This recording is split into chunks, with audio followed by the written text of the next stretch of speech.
2 Kings 15. Azariah or Uzziah of Judah. In the 27th year of Jeroboam king of Israel, Azariah son of Amaziah became king in Judah. He was 16 years old when he began his rule, and he was king for 52 years in Jerusalem. His mother's name was Jechaliah. She was from Jerusalem. He did well in the eyes of God, following in the footsteps of his father, Amaziah. But he also failed to get rid of the local sex and religion shrines. They continued to be popular with the people.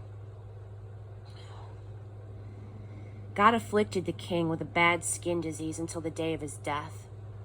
He lived in the palace, but he no longer acted as a king. His son, Jotham, ran the government and ruled the country. The rest of the life and the times of Azariah, everything that he accomplished, is written in the Chronicles of the Kings of Judah. Azariah died, and he was buried with his ancestors in the city of David. Jotham, his son, was king after him. Zechariah of Israel. In the 38th year of Azariah, king of Judah, Zechariah, son of Jeroboam, became king over Israel and Samaria. He lasted only 6 months. He lived a bad life before God, no different from his ancestors. He continued in the line of Jeroboam, son of Nebat, who led Israel into a life of sin. Shalem, son of Jabesh, conspired against him, assassinated him in public view, and took over as king. The rest of the life and the times of Zechariah is written plainly in the Chronicles of the King of Israel. That completed the word of God that was given to Jehu, namely, for 4 generations your sons will sit on the throne of Israel. Zechariah was the 4th. Shalem of Israel. Shalem, son of Jabesh, became king in the 39th year of Azariah, king of Judah. He was king in Samaria for only a month. Menahem, son of Gadi, came up from Tirzah to Samaria. He attacked Shallum, son of Jabesh, and killed him. He then became king. The rest of the life and the times of Shalem and the account of the conspiracy are written in the Chronicles of the Kings of Israel. Menahem of Israel. Using Tirzah as his base, Menahem opened his reign by smashing Tifsha, devastating both the town and its suburbs because they didn't welcome him with open arms.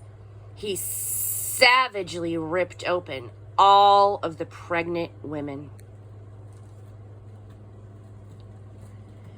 In the 39th year of Azariah, king of Judah, Menahem, son of Gadi, became king over Israel.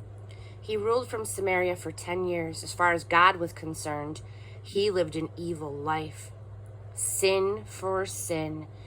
He repeated the sins of Jeroboam, son of Nebat, who led Israel into a life of sin.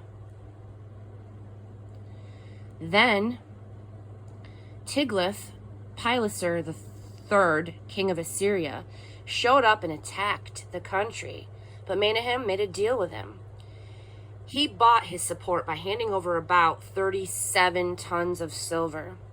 He raised the money by making every landowner in Israel pay 50 shekels to the king of Assyria. That satisfied the king of Assyria, and he left the country. The rest of the life and times of Menahem, everything he did, is written in the Chronicles of the Kings of Israel. Menahem died and joined his ancestors. His son Pekahiah became the next king. Pekahiah of Israel. In the 50th year of Azariah, king of Judah, Pekahiah, son of Menahem, became the king of Israel. He ruled in Samaria for 2 years. In God's eyes, he lived an evil life. He stuck to the old sin tracks of Jeroboam, son of Nebat, who led Israel into a life of sin. And then his military aide, Pekah, son of Remaliah, conspired against him, killed him in cold blood while he was in his private quarters in the royal palace in Samaria. He also killed Argob and Arya. 50 Gadites were in on the conspiracy with him. after the murder, he became the next king. The rest of the life and the times of Pekahiah, everything that he did, is written in the Chronicles of the Kings of Israel. Pekah of Israel. In the 52nd year of Azariah, king of Judah, Pekah, son of Remaliah, became king of Israel and Samaria. He ruled for 20 years. In God's view, he lived an evil life. He didn't deviate so much as a hair's breadth from the path laid down by Jeroboam, son of Nebat, who led Israel into a life of sin. During the reign of Pekah, king of Israel, Tiglath-Pileser III, king of Assyria, invaded the country.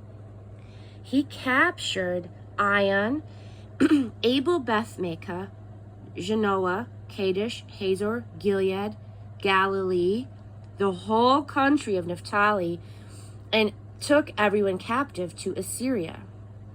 But then Hoshea, son of Elah, mounted a conspiracy against Pekah, son of Remaliah. He assassinated him and took over as king.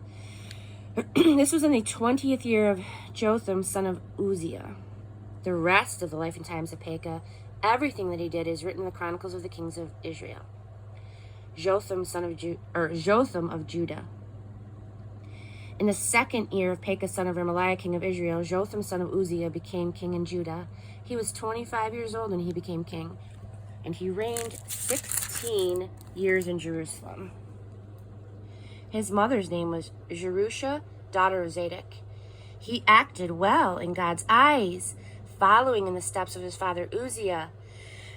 But he did not interfere with the traffic to the neighborhood, sex, and religion shrines. They continued as popular as ever. The construction of the high gate to the temple of God was his work. The rest of the life and the times of Jotham, the record of his work, is written in the Chronicles of the Kings of Judah.